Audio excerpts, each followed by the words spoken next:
He laughed when I told him she was gone. That sound, rich, careless, and cruel, still rattles around inside my head. His father's office gleamed with glass and marble, sunlight cutting across his tailored suit. Mine was still stained with her blood. He didn't blink when I said her name. My daughter, 10 years old. Her small body crushed on a crosswalk by his imported car. "I'm sorry for your loss," he said, smirking. "But accidents happen. You can try suing me. I've got 50 lawyers. I stared at him, not as a man, but as a ticking clock. "You have 15 minutes, I said quietly, "to hand him over, or you'll lose everything." He laughed again, waved me away like I was nothing. Security dragged me out, but I didn't fight. I just watched the clock. When his phone rang 13 minutes later, I saw his hand shake as he answered from the lobby below. I knew he finally understood. That day, I buried two things, my daughter and the man I used to be. For years, I had built systems for people like him. Networks, databases, invisible power wrapped in code. I was paid to protect reputations, erase mistakes, bury secrets deep. But now, every weapon I'd ever designed was mine to use. Grief sharpens a man. It freezes the chaos, lets the mind see clearly. While he celebrated yet another untouchable verdict, I sat in her empty room, tracing my fingers over her drawings. Crooked hearts, smiling suns, her name written in uneven letters. Then I opened my laptop. His company's server, his private accounts, his father's offshore holdings. I had mapped them all years ago. They had trusted me to keep their world clean. They forgot that digital ghosts never really vanish. I didn't plan revenge. I simply turned it on. The first anonymous file I sent aboard was small, embezzled funds, fake audits, a taste of what was buried. Enough to make them panic, not collapse. Then came the whispers. Stocks dipped. Investors demanded answers. Meetings erupted in panic.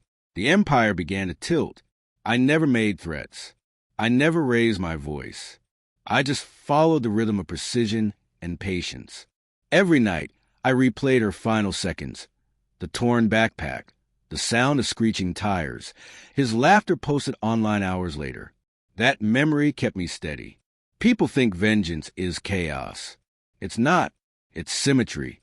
Every secret I leaked was a reflection of one they'd buried. Each revelation was a mirror held up to their corruption. By the 10th minute of those 15, I had erased backups, copied servers, and triggered fail-safes. By the 12th, their financial systems were collapsing. At 13, the call came. "Please," the board member begged. "Whatever you're doing, stop. He'll surrender. Just stop." I looked at the clock.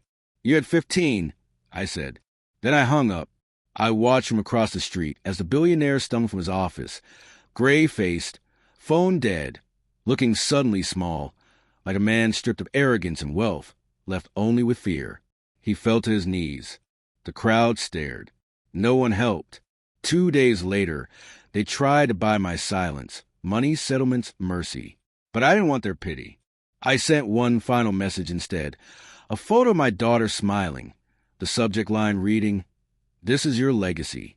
Then I released everything, emails, recordings, offshore accounts, falsified documents. By sunrise, their empire was in ruins. By noon, the son was in custody. By night, the father vanished from public life. No shouting, no joy, just an ending. It's been a year now. Every Sunday, I visit her grave. I don't talk or cry. I just listen to the stillness. She used to tell me I was too serious, too cold. Maybe she was right. But when I see the headlines, how they lost everything, how their names are now curses, I feel nothing. Not pride, not sorrow, only silence. They thought their wealth made them untouchable. They were wrong. Justice doesn't always wear a badge. Sometimes it comes from a quiet man with nothing left to lose, and 15 minutes to spare. I didn't destroy them out of anger. I did it because I finally understood grief isn't fire. It's ice. And when it moves, it reshapes everything in its path.